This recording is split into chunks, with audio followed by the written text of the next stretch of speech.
Welcome to the St. George's University School of Medicine virtual white coat ceremony for the inaugural April class.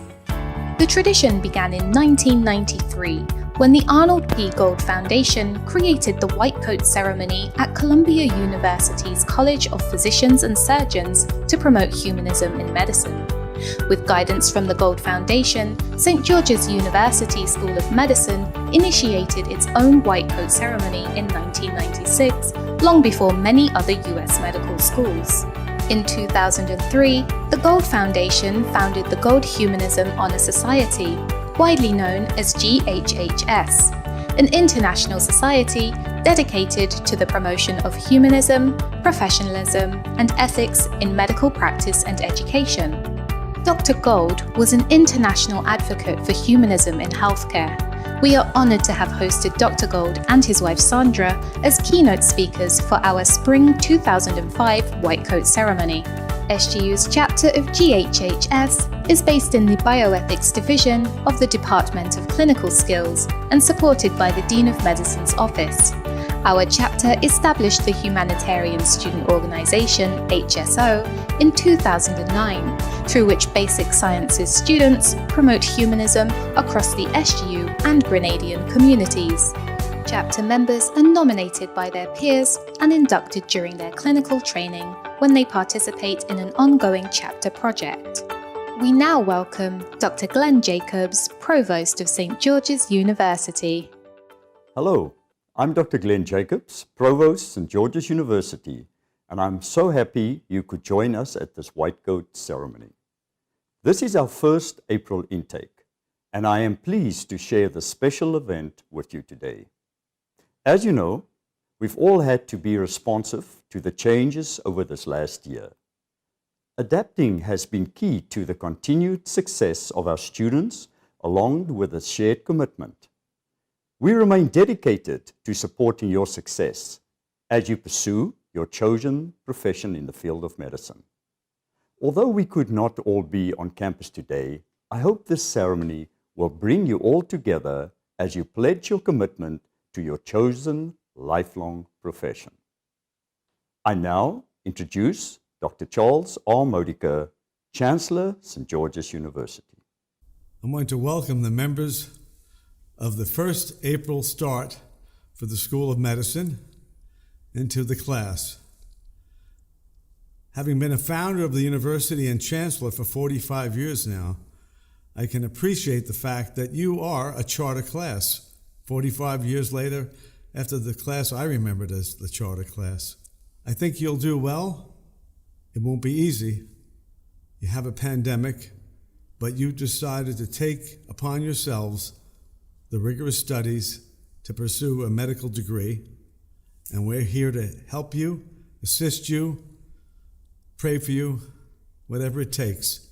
If you're anything like your predecessors, like that first charter class in 1976, I think you'll do just fine. And we're really pleased to have you as the newest charter class of the university. Congratulations. We now welcome Dr. Marius Lucas, Dean of the School of Medicine.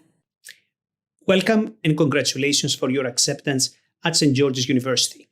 I'm Dr. Marius Lucas and I'm the Dean of School of Medicine. The faculty and I in Grenada, we are looking forward for your arrival to the island in the coming terms. Let's reflect on a few of the principles of the oath you will affirm upon graduation from this institution, but also the professionalism commitment during your white coat ceremony. At the heart of the oath and professionalism commitment is a resolve to treat the sick to the best of your ability, to preserve patient privacy, and to safeguard life. It is also calls to mind the responsibility to share your wisdom with others. Recognize that in entering the field of medicine, you join a community where the team is of utmost importance to success as compared to individual effort.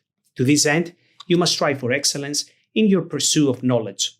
As you don this white physician coats, you pledge an oath of professionalism and service. While these values are under attack, they are a necessary requirement in medical practice. Professionalism is a commitment to integrity, altruism, competence, and ethics in the service of others. A physician must constantly balance the needs of his patients and society against the available resources and his own interests. We must endeavor to honor the sacred trust and privilege that society places in medical professionals, cognizant that the standard is an ideal that we must continuously aim to achieve. I welcome you to the noble profession of medicine. It is now my pleasure to introduce Dr. Richard Olds, a good friend and our keynote speaker. Dr. Olds is an educator, physician, and an administrator during a distinguished career spanning more than 30 years. Dr. Olds became president of St. George's University in Grenada on August 28, 2015. Prior to joining SGU, he was the Vice Chancellor for Health Affairs and the founding Dean of the School of Medicine at the University of California, Riverside. In 2010, Dr. Olds joined University of California, Riverside to lead the creation of the new School of Medicine, the first LCME-accredited medical school in California in more than 4 decades. Dr. Olds is a graduate of Case Western Reserve University School of Medicine and trained in internal medicine at the Mass General Hospital in Boston. He was an infectious disease fellow and one of the nation's first geographic medicine fellows at University Hospitals of Cleveland, where he also served as medical chief resident and faculty member. He served as a full professor of medicine, pediatrics, molecular cell and developmental biology at Brown University. He was professor and chairman of medicine at the Metro Health campus of Case Western Reserve University. His role at the University of California, Riverside was preceded by a decade-long stint as professor and chair of medicine at Medical College of Wisconsin. In addition to his academic background, Dr. Olds is a tropical disease specialist with extensive experience working in Asia and Africa. He has over 100 peer-reviewed articles and book chapters primarily on international health topics. He currently serves on World Health Organization expert panel and was chairman of the board of a large Gates Foundation project to deworm children in sub-Saharan Africa. Please join me in welcoming Dr. Richard Olds. Welcome. I'm Dr. Richard Olds, president of St. George's University, and it's my pleasure to be your keynote speaker for the White Coat ceremony today. I'm talking to you from northern Vermont, and I think all of you are probably scattered all over the world, and I look forward to the opportunity when we can all get together. In addition to being president of St. George's, I also teach in both the medical school and the veterinary school. And for over 40 years, I've trained young physicians like yourselves to be better physicians. Well, let me start with some bad news. When you put on that white coat today, you're not going to know one bit more of medicine, and you're not going to know any more basic science or anything more about how to cure patients of disease. But when you put on that white coat, you do assume the responsibility to being a thoughtful and caring physician. You must take on the mantle of professionalism associated with our profession, even if you don't know anything more than you do today. When you think about it, society imparts tremendous opportunities and privileges to those of us in the medical profession. We are allowed to examine the bodies of our patients. They tell us the most intimate details about things that they don't share with anyone else. And we are often with them in some of their most vulnerable and difficult times in their lives. In return for that rare privilege, we are expected to always behave in our patient's best interest, to be thoughtful, to be caring, to be what you would want as your physician. Well, the white coat ceremony is symbolic of that activity. But interestingly, the white coat has not always been associated with physicians. In the 17th and 1800s, physicians wore black frocked coats. It really wasn't until the end of the 19th century that physicians became associated with the color white. That really came from twin forces. Pasteur and the understanding of the germ theory of disease led to white for sterility and cleanliness. And on the other hand, the marriage between modern medical science and the medical profession evolved. And if you will, the laboratory coat became the physician's white coat. So for virtually the entire 20th century, white coats were synonymous with physicians. But interestingly, it wasn't until the 1990s that the white coat ceremony became part of your training. Done first by Columbia University in their medical school, now a white coat ceremony is virtually universal in almost all of the healthcare professions. Well, why is that? Why did people late basically feel that we needed something special to commemorate the beginning of your professional training? Well, perhaps one clue comes from an interesting survey that was done in 1950 of the most admired professions in the United States. In that year of 1950, the three most admired professions were doctors, clergies, and teachers. Interestingly, when that survey was repeated in 2000, the three most admired professions were clergy, teachers, and nurses. Physicians were no longer in that top tier. Now, I'll grant you, we didn't fall all the way to the lawyers and used car salesmen, but we fell substantially in that list. The American public in this case no longer held us in the same esteem as we had enjoyed 50 years before. And there was concern that that was driven not by our lack of medical knowledge, which was considerably greater in 2000 than 1950, but by a deterioration in our professional behavior, in our caring and thoughtfulness in the interaction with our patients. Thus, the white coat ceremony to reinforce at the very beginning of your medical training the importance of that aspect of professionalism.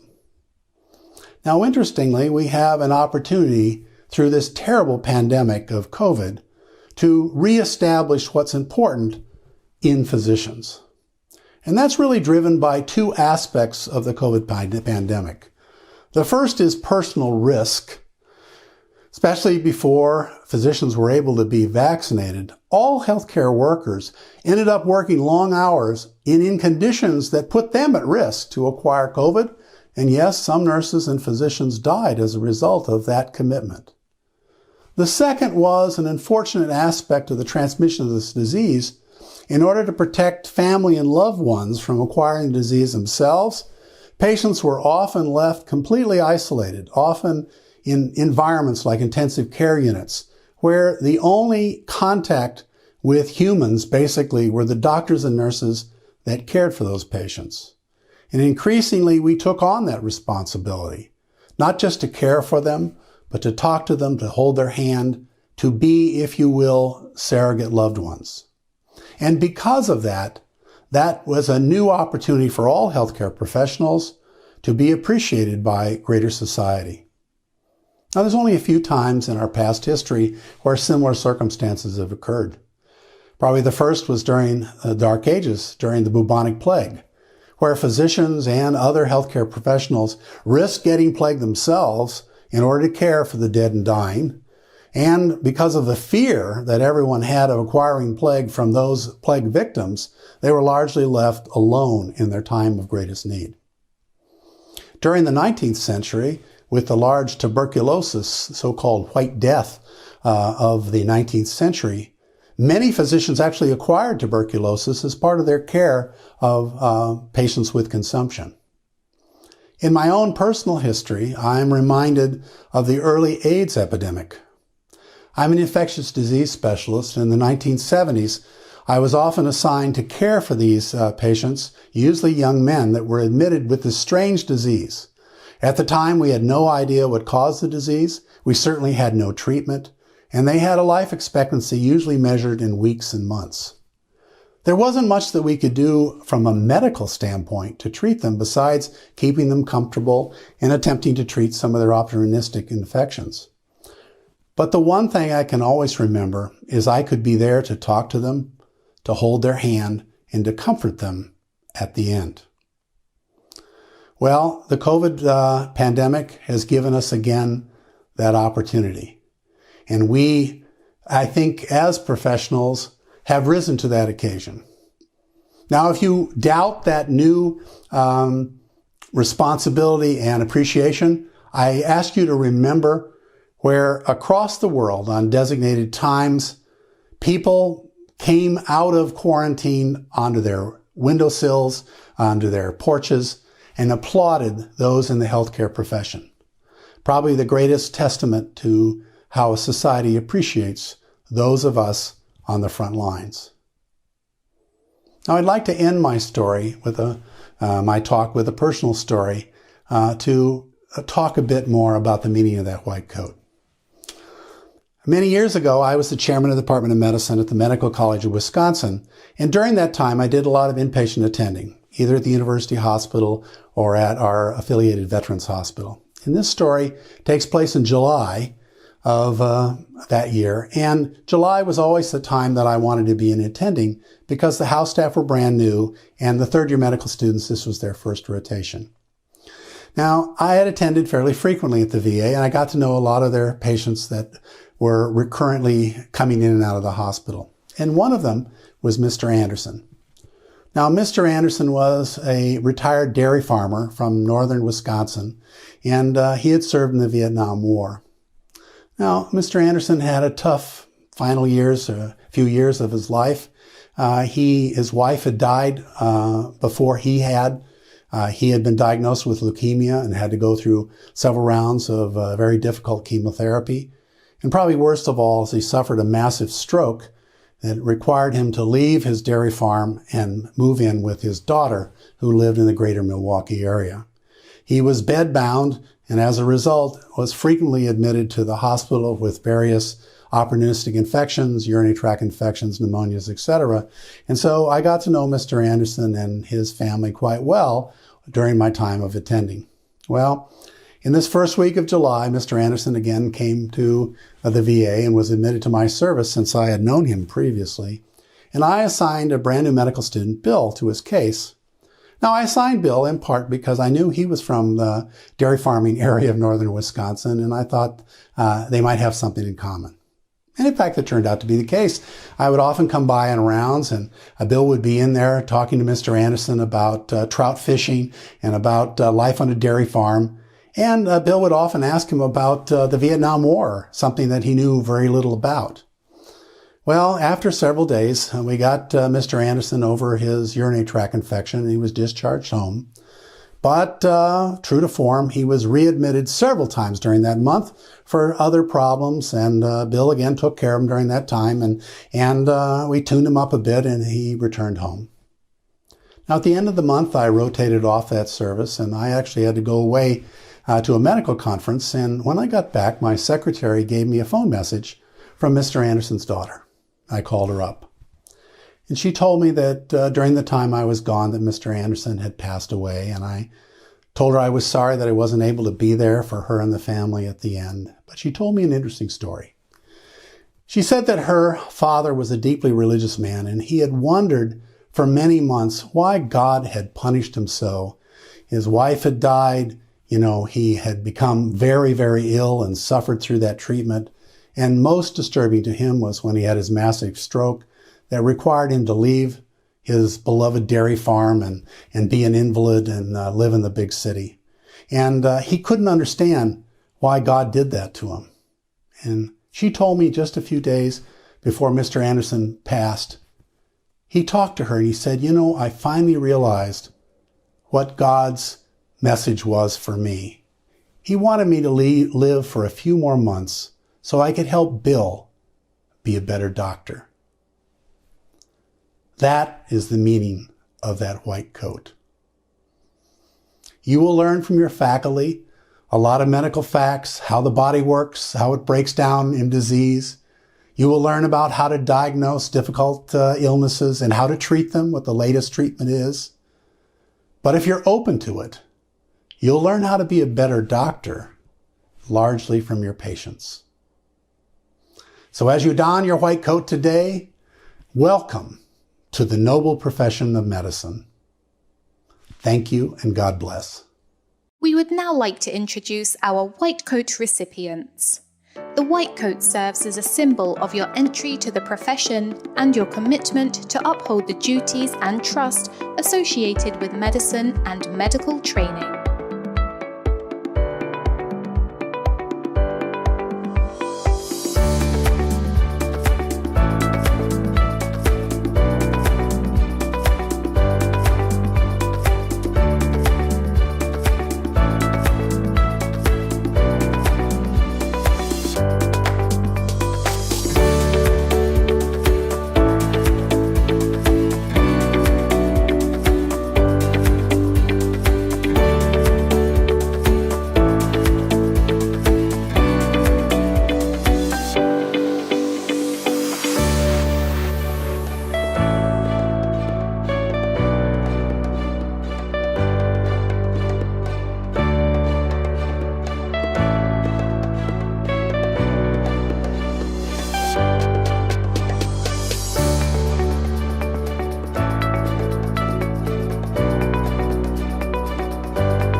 welcome Dr. Crystal Rampersad, Clinical Instructor within the Dean of Basic Sciences Office and Galen College Director of St. George's University, to lead our White Coat recipients in reciting aloud the professional commitment. This commitment was written by a student task force in 1995 and has been recited at each of our School of Medicine White Coat ceremonies. Hello, I'm Dr. Crystal Rampersad, and I'll be leading you through a professional commitment, so please read along with me. And I also welcome any physicians who are viewing to join in. Today is the beginning of my medical education and training as a physician. I acknowledge my responsibility to continue the pursuit of knowledge and understanding until that day when I will cease to be a practicing physician. I am entering training for a noble profession in which my interest must always be subservient to those who may seek my assistance. I must be ever conscious of the value of my fellow health professionals and treat them with respect at all times. My classmates at St. George's University are now my colleagues, and I owe to them the same support and encouragement to achieve their goals as I hope to receive from them. I will work alongside my colleagues and professors with tolerance, compassion, and honesty. I acknowledge my obligation to adhere to the University Honor Code and to conduct myself with integrity and in an ethical manner at all times henceforth. I shall do all within my power to show myself an example of all that is honorable and good throughout my medical career. It is a privilege to have been given the opportunity to become a physician. May I be ever conscious of that privilege and never abuse it. Thank you for allowing me to participate, and congratulations to each and every one of you, and I look forward to meeting you in the upcoming terms. As we draw to a close, we would like to thank the Arnold P. Gold Foundation for the Humanism in Medicine pins placed on each student's white coat. Students, families, faculty, staff, and administrators, thank you for your support and presence at this ceremony. We would also like to say a special thank you to all our inspiring speakers, including Dr. G. Richard Olds, our keynote speaker, whose message was truly inspirational to us all. Thank you for joining us for this White Coat ceremony.